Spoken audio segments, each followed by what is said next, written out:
Sometimes you just have to go against the establishment. My guest, Professor Christopher Dummitt, does that. Before we get on to it, going against the establishment, we are not paid by the Prime Minister's office, unlike a lot of other news and articulate organizations. So please donate to keep us on. Christopher, thank you for coming in today. You regularly take issue with some of the things that are taught in our universities. We've had other guests on talking about, Canada's a security issue because of what is taught. But let's talk about, you are a history professor. I am. And as a result of some of the ways of things being taught, you have a new series. Tell us about it. I do. It's called Well, That Didn't Suck, which is maybe the most unacademic title you could possibly imagine. Well, I think it's a great title, though. I think it's a great title, but that was kind of the point. Basically, when people tell me I need to have something Canadian history, or Netflix has those things that says watch a Canadian show, I react like people are telling me to eat my vegetables and I'm an 8-year-old kid, and I say no way. But what I wanted to do is just tell amazing stories, great stories about our past that people should know, that are exciting, that we can be proud of. Are you allowed to say that in Canada? Because, when you say that we have great stories in Canada, it's going to say, oh, you're a colonial, and we're anti-colonialism. Well, I skip past that and I focus on the great stories. I don't think that's the only part of our story. In fact, I think there are great Canadian stories by colonialists. People like Joseph Howe, who's in our first episode.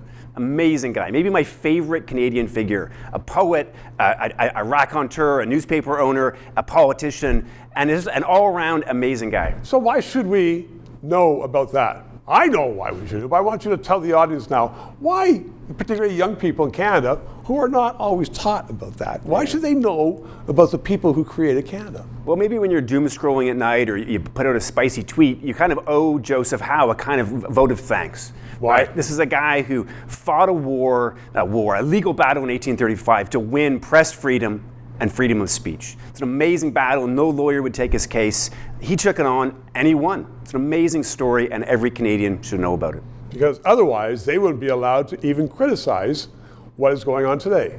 Yeah, as part of that, yeah. Okay, so how long is this series going to be? And we're going to put up the description of it on the screen. So we got 4 episodes coming out over the next few weeks. We got more coming out later in the year. We're hoping to keep it going. Hopefully Canadians really enjoy it. And obviously you think Canadian history is interesting, but for some people who say, Canadian history, let's talk about French or British or American.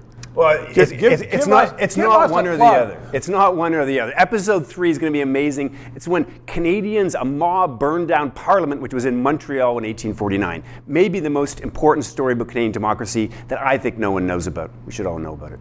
And what's the lesson to be taken from that, Christopher? Lord Elgin was an interesting guy. Well, we have so many interesting guys. Why don't we appreciate our history? Well, that's too complicated a story to say in 30 seconds. But I will say now's the moment that we can start doing it. I feel like now's the moment when people are beginning to care. Good for you, and you're doing a great job at it. Christopher Dummitt, thank you very much. 3 minutes. To those of you who have subscribed and donated, a heartfelt thank you. You're keeping us on the air. If you're watching and you haven't, please try to do so, because 4 years ago we started this show because there needed to be independent analysis. Now more than ever, with the Online Harms Act. Once that gets into law, it's been passed once by the House, there are going to be hundreds of bureaucrats censoring the news in Canada, censoring this show. We need to keep it on the air.